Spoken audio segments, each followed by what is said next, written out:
Alors moi, en fait, ce qui m'a surpris pendant cette semaine de stage, c'était toute la complexité d'une entreprise, parce qu'en fait, on n'est pas du tout confronté à ça, nous, dans le monde de l'éducation nationale. Je trouvais que les gens communiquaient très bien entre eux, et du coup, il y a des points quotidiens, en fait, il y a des réunions quotidiennes au sein de STX, et ça, j'ai trouvé que c'était un apport pour l'éducation nationale. Moi, je trouvais ça très intéressant, et du coup, chacun prend les problèmes pour soi, et puis on les gère au quotidien, et tout le monde se parle tout le temps. Moi, j'ai découvert des métiers que je ne connaissais pas. Et du coup, je pense que c'est bien de ressortir ça à nos élèves, parce que moi, en troisième, mes élèves ils me disent « moi, je sais pas ce que je veux faire ».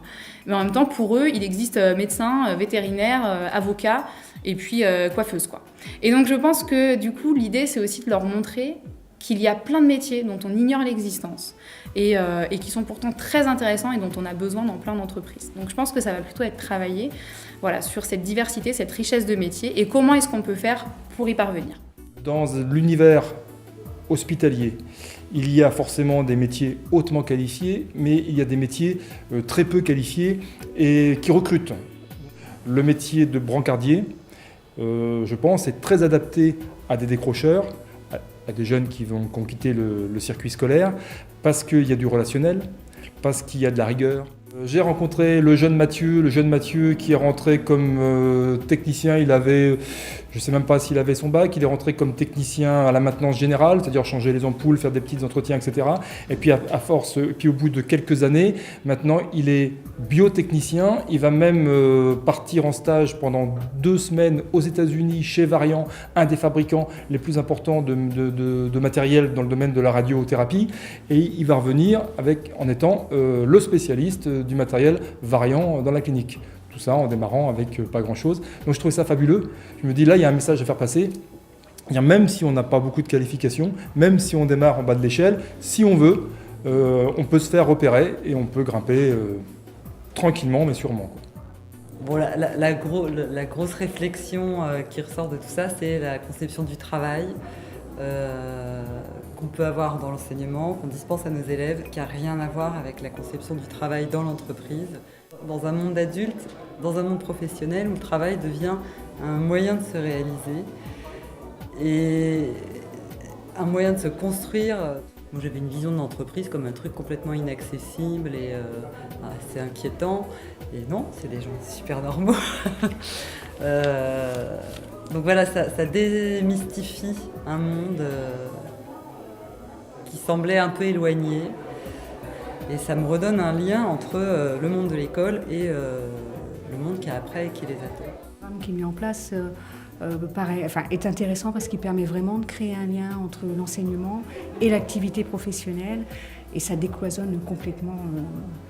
Ça permet un passage plus fluide entre les deux activités, économiques et enseignantes. Chaque parcours n'est pas figé et quand on veut quelque chose, on peut l'obtenir par la motivation, par le réseau. Ça a fait tomber pas mal de clichés ou d'a priori sur le monde de l'entreprise et de la banque en particulier. Je pense que l'apport il va être à la fois auprès des élèves en découverte professionnelle sur toutes ces compétences transversales dont on ne parle pas suffisamment à mon goût au collège, c'est-à-dire le savoir-être, les compétences, la confiance en soi, la niaque.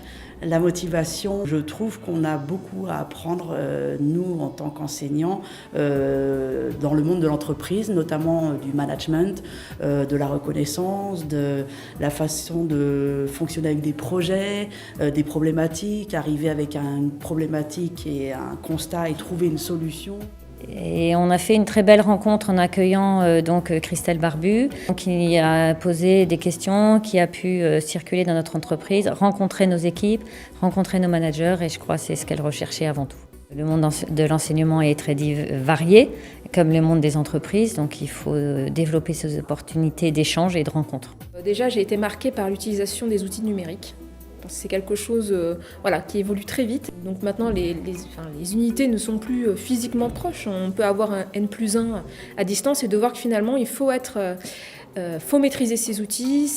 Faut être vraiment dans l'ère du numérique. Ce qui m'a marqué nécessairement, c'est de voir aussi les conditions un petit peu difficiles en entreprise parce qu'il y a une restructuration. Et même s'il n'y avait pas de licenciement, c'est aussi un moyen de se remettre face à une réalité. Une entreprise, il y a des enjeux économiques et je pense que c'est important d'être au courant de ça quand quand on est conseiller d'orientation psychologue, parce qu'on fait l'interface entre l'éducation nationale et le monde de l'emploi. Et voilà, il faut être capable de pouvoir en parler aux jeunes pour les aider à prendre conscience aussi de tout ça, quoi. Donc l'aventure a eu lieu à Airbus pour moi, donc au sein de la découverte de l'entreprise.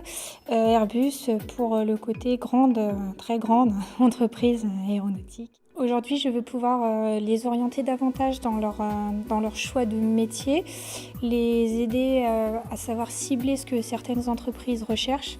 J'ai beaucoup apprécié la qualité de gestion du personnel, du management, comme on pourrait dire, une forme de management libéré.